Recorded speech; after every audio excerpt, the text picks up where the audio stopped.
These are my Milwaukee pass-through nut drivers.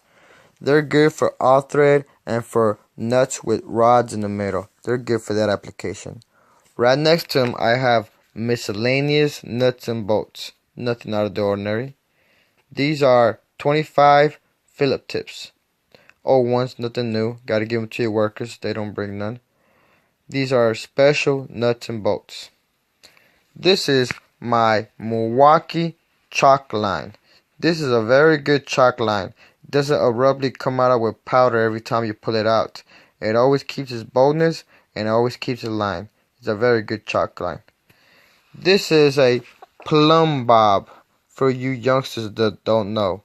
This is a Plumb Bob connected to an old chalk line, which is an old school way of doing things. These youngsters don't know about these things because they use lasers these days. Which the lasers, I'm not gonna lie, they're good, they're faster at laying out, but they need batteries, and sometimes they're a beam in the way so the laser doesn't hit the roof. So you need to use this Plumb Bob, which can go all day, doesn't need no battery, and is always good on demand.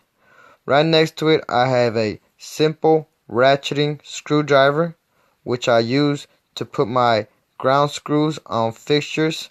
Sometimes when I'm on 50 feet, 30 feet in the air, I gotta put on these ground screws and they keeps falling down. So this screwdriver is a real handy thing to keep around. These are my zip ties. These are cheap zip ties from the dollar store, but they work. You know, you can't complain. If you want to buy yourself the stronger ones for electrical work and stuff like that, you can. And right next to them, I have my spade bits, ordinary spade bits. I got them in the packet, but they work.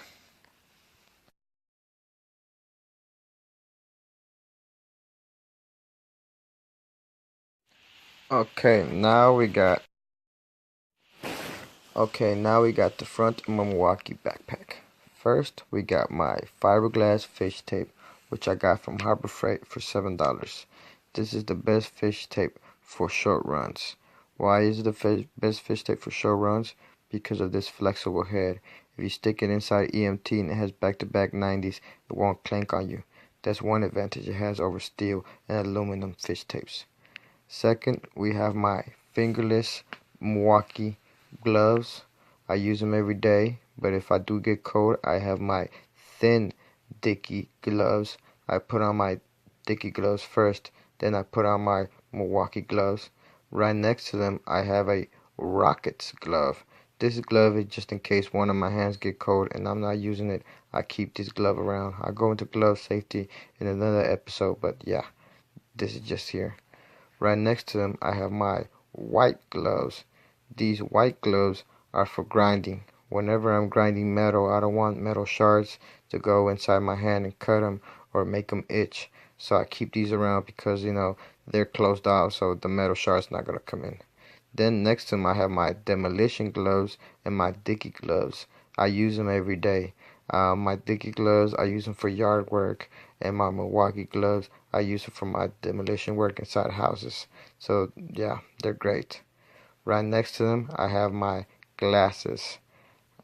These glasses are great. And then I have my mask and these glasses, but these glasses go hand in hand with a circular saw, but that's for a different episode. Then I have my dark glasses for the sun, and then I have regular clear glasses for work. But the best protection are these. These are going to give you the best protection. Then I have my Klein phone pouch. I love this phone pouch, the best. Then I have my Klein flashlight, which I keep on my utility vest, also DeWalt. What I like about this flashlight is that it's so bright, as you can see. Next, I have my wire puller. What I like about this wire puller, you don't have to make any knots or tie any wire up. You just put them on the front and it's gonna go. Then I have my Milwaukee hot stick. I think they were the first one to come out with the flashlight, but the only thing wrong with this is that you gotta turn on the hot stick and the flashlight at the same time, which I don't really like it because you can waste your battery like that. Then I have my Klein tester, which actually takes care of that problem. It has a flashlight and it can turn on by itself without using the flashlight. So, that's pretty good. But this was the one I keep. The other Milwaukee one I keep around just in case, just to give it to somebody or just to make sure everything's good. Then I have this Bosch laser. This laser, if let's say somebody's breaking the wall for me on the other side and I'm running some pipe, I just put this laser in the middle of the pipe, and whenever the light shows, that's where the pipe's gonna hit. So the guy just breaks the concrete on the other side. And right here on the bottom, I have step drill bits. These step drill bits are the cheap kind. They're nothing too expensive, you know.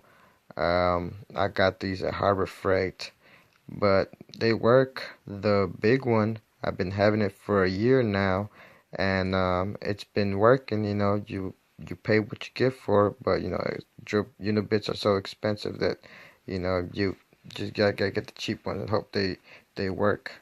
Right next to them, I have my charger for Milwaukee for M18 batteries. I use it for my Milwaukee jacket. I'll put it in a later video. It has a USB port. And then next to it also is a Milwaukee for M12 chargers. It doesn't have the USB port, but it does on other models. This one came with a Milwaukee jacket, so I'm pretty sure they were trying to go cheap with it, so that's why it doesn't have the USB port. Then I have my speed outs. These speed outs are used to whenever nails are stripped and I have to take them out. Then I have my DeWalt tamper-proof set. These are very good. I like these. They have never gave me no problem.